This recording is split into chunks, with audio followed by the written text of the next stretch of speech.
அரசமைப்பு சட்டம். அரசமைப்பு சட்டம் தான் பாத்தீங்கன்னா நம்மளுடைய நாட்டோட உயர்ந்தபட்ச சட்டம் எதுன்னு பாத்தீங்கன்னா அரசமைப்பு சட்டம் தான். இது எந்த ஆண்டு நடைமுறைக்கு வந்தது அப்படின்னு பாத்தீங்கன்னா 1950ஆம் ஆண்டு ஜனவரி 26ஆம் நாள் தான் நம்மளுடைய அரசமைப்பு சட்டம் நடைமுறைக்கு வந்தது. இது மாதிரி நான் ஷார்ட்டா நோட்ஸ் எடுத்திருக்கேன். அதே மாதிரி நீங்களும் நோட்ஸ் எழுதுங்க. பேராவா எழுதி வச்சீங்கன்னா உங்களுக்கு படிக்க கஷ்டமா இருக்கும். அதே டைம்ல இன்ட்ரெஸ்டே வராது உங்க நோட்டை பார்த்தா. இது மாதிரி நீங்க ஷார்ட்டா நோட்ஸ் எடுத்துக்கிட்டீங்கன்னா உங்களுக்கு படிக்கிறதுக்கு ஈஸியா இருக்கும். இன்னும் உங்களுக்கு ஒரு ஆர்வத்தை தான் தூண்டும். அதனால இது மாதிரி நோட்ஸ் எடுத்துக்கோங்க. இப்ப அரசமைப்பு சட்டம் தான் நம்மளுடைய நாட்டோட உயர்ந்தபட்ச சட்டம். இது என்னைக்கு நடைமுறைக்கு வந்துச்சுன்னா 1950ஆம் ஆண்டு ஜனவரி 26ஆம் நாள் தான் நடைமுறைக்கு வந்தது. அன்றைய நாளதான் நம்ம குடியரசு தினமா கொண்டாடுறோம்.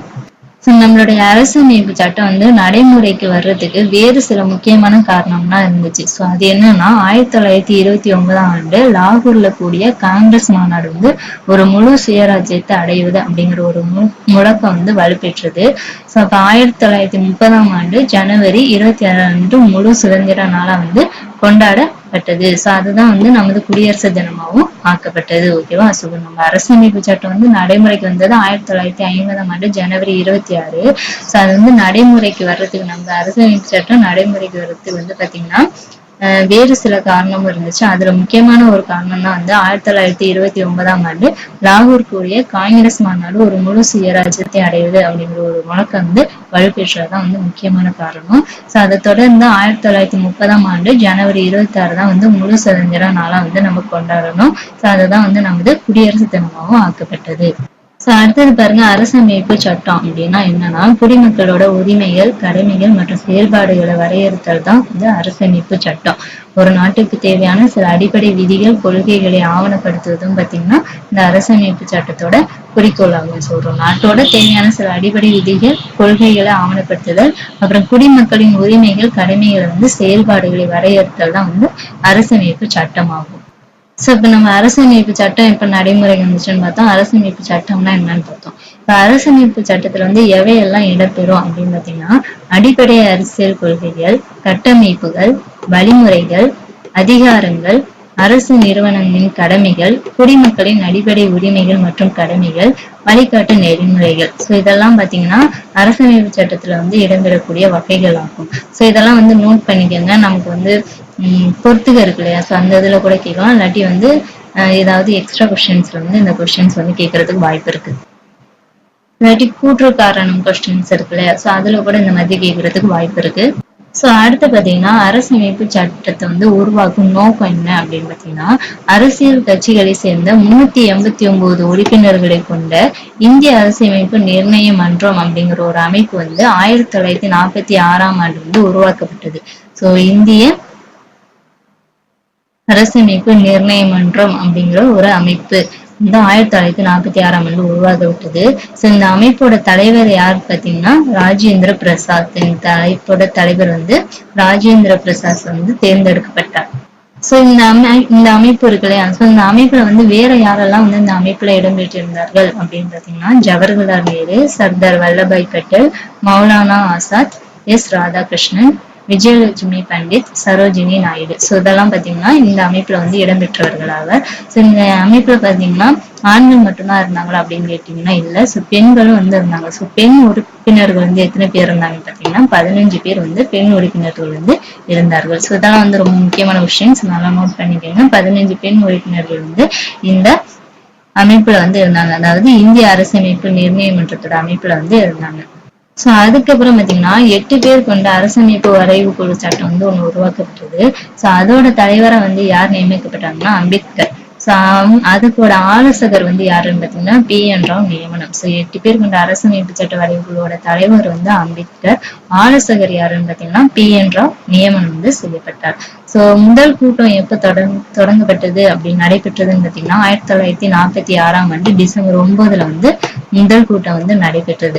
அன்னைக்கே இந்த அரசமைப்பு சட்டம் எழுதும் வேலையை தொடங்கியது. இந்த 8 பேர் கொண்ட வரைவு குழு கூட்டம் முதல் கூட்டம் 1946ஆம் ஆண்டு டிசம்பர் 9ல நடைபெற்றது. அதோட தலைவர் அம்பேத்கர், ஆலோசகர் PN ராவ் நியமனம் செய்யப்பட்டார். அன்னைக்கே அரசமைப்பு சட்டம் எழுதும் வேலையை தொடங்கப்பட்டது. இந்திய அரசமைப்பு சட்டத்தோட தந்தை யாருன்னு பாத்தீங்கன்னா அண்ணல் அம்பேத்கர். இது ரொம்ப முக்கியமான சோ இந்திய அரசியலமைப்பு சட்டத்தோட தந்தை வந்து அண்ணல் அம்பேத்கர். சோ இப்ப வந்து நம்ம அரசியலமைப்பு சட்டம் எழுதப்பட்டது அப்படின்னு சொன்னோம் இல்லையா? சோ அதை வந்து எதை கொண்டு முன்னுதாரணமா கொண்டு எழுதினார்கள் அப்படின்னு பாத்தீங்கன்னா, ஐக்கிய ராஜ்ஜியம், அமெரிக்கா, அன்றைய சோவியத் ரஷ்யா, பிரான்ஸ், சுவிட்சர்லாந்து உட்பட 60 நாடுகளோட அரசியலமைப்பு சட்டத்தை வாசிச்சு அதை முன்னுதாரணமா கொண்டுதான் வந்து நம்மளுடைய அரசியலமைப்பு சட்டம் வந்து எழுதப்பட்டது. சோ அதுல சிறப்பான பகுதி இருக்கும் இல்லையா? சோ அதை வந்துதான் முன்மாதிரியா கொண்டு நம்மளுடைய அரசியலமைப்பு சட்டம் வந்து உருவாக்கினார்கள். சோ அதை வந்து நல்லா நோட் பண்ணிக்கோங்க. எந்தெந்த நாடுகள் வந்து முன் உதாரணமா கொண்டு எழுதினார்கள் அப்படின்னு பாத்தீங்கன்னா, ஐக்கிய ராஜ்ஜியம், அமெரிக்க, அன்றைய சோவியத் ரஷ்யா, பிரான்ஸ், சுவிட்சர்லாந்து உட்பட 60 நாடுகள். சோ இப்ப வந்து இந்த நாடுகள்ல உள்ள சிறப்பான பகுதிகளை வந்து முன்னுதாரணமா கொண்டு எழுதினாங்க. ஓகே. சோ இப்ப நம்ம அரசியலமைப்பு சட்டம் வந்து இறுதி செய்வதற்கு முன்னால் சுமார் 2000 திருத்தங்கள் வந்து மேற்கொள்ளப்பட்டன. சோ எழுதிட்டு அதுல உள்ள 2000 திருத்தங்கள் வந்து மேற்கொள்ளப்பட்டன. சோ இப்ப 2 ஆண்டுகள் 11 மாதம் 17 நாட்கள் ஆச்சு நம்மளுடைய அரசியலமைப்பு சட்டம் எழுதி முடிக்கிறதுக்கு. ஓகேவா? சோ என்னன்னு பாத்தீங்கன்னா 2 ஆண்டுகள் 11 மாதம் 17 நாட்கள். சோ இது வந்து புக்ல கொடுத்திருப்பாங்க. நமக்கு வந்து டிஎன்பிஎஸ்சி கொஸ்டின்ஸ்ல வந்து ஆப்ஷன்ஸ்ல வந்து 2 ஆண்டுகள் 11 மாதம் 18 நாட்கள் அப்படிங்கறதுதான் கரெக்ட். சோ கொஸ்டின்ல 18 நாட்கள் அப்படின்னு கொடுத்திருந்தாங்கன்னா இதை வந்து நீங்க சூஸ் பண்ணுங்க. சோ அப்படி 18 நாட்கள் கொடுக்காம 17 நாட்கள் கொடுத்திருந்தாங்கன்னா இதை சூஸ் பண்ணுங்க. சோ இதையும் வந்து நல்லா பாத்துக்கோங்க. சோ எந்த ஆண்டு 1949ஆம் ஆண்டு நவம்பர் 26ல வந்து நம்மளுடைய அரசியலமைப்பு சட்டம் வந்து முழுமையா வந்து நிறைவடைந்தது. ஓகேவா? சோ 1949ஆம் ஆண்டு நவம்பர் 26ஆம் ஆண்டு தான் வந்து நம்மளுடைய அரசியலமைப்பு சட்டம் வந்து முழுமையா எழுதப்பட்டது. சோ நம்மளுடைய அரசியலமைப்பு சட்டம் எழுதி முடிக்கிறதுக்கு எவ்வளவு செலவானது அப்படின்னு பாத்தீங்கன்னா 64 லட்சம் வந்து செலவானுச்சு.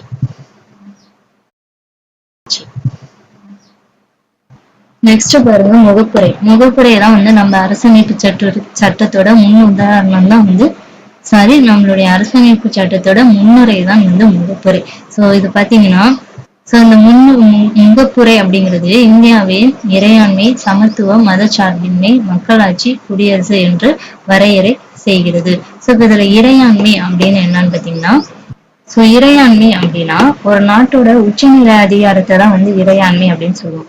அப்ப நாட்டின் உச்சநிலை அதிகாரம்னா என்ன அப்படின்னு பாத்தீங்கன்னா, நாடாளுமன்றம் மற்றும் சட்டமன்ற உறுப்பினர்கள் மக்களால் தேர்ந்தெடுக்கப்படுகிறார்கள். நாடாளுமன்றம், சட்டமன்ற உறுப்பினர்கள் வந்து மக்களால் தேர்ந்தெடுக்கப்படுகிறார்கள்.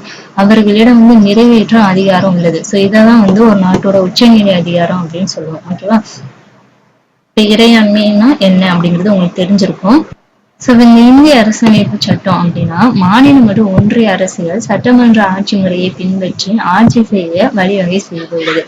நிறைவேற்ற அதிகாரம் பார்த்தீங்கன்னா சட்டமன்றத்தின் கூட்டு பொறுப்பாக இருக்கிறது. சட்டமன்றம்னா நாடாளுமன்றம், நிறைவேற்றும் அதிகாரம் வந்து நாடாளுமன்றத்தோட கூட்டு பொறுப்பா வந்து இருக்கிறது. நெக்ஸ்ட் பாருங்க அடிப்படை உரிமை.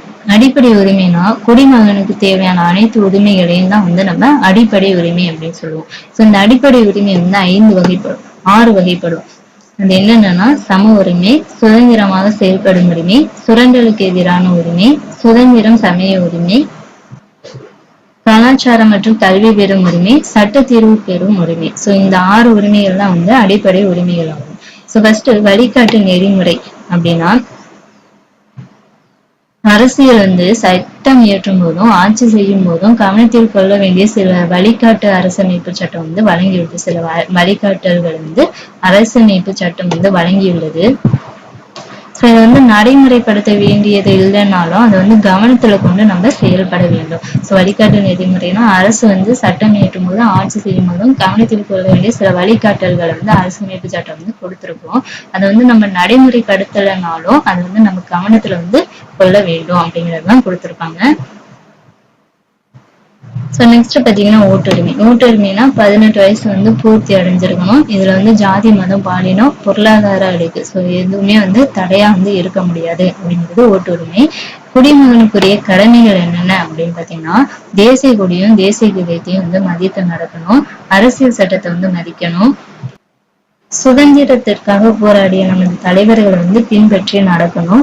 நாட்டை பாதுகாக்கணும். நாட்டுக்காக தேவைப்படும் போது சேவை செய்ய வந்து தயாரா இருக்கணும்.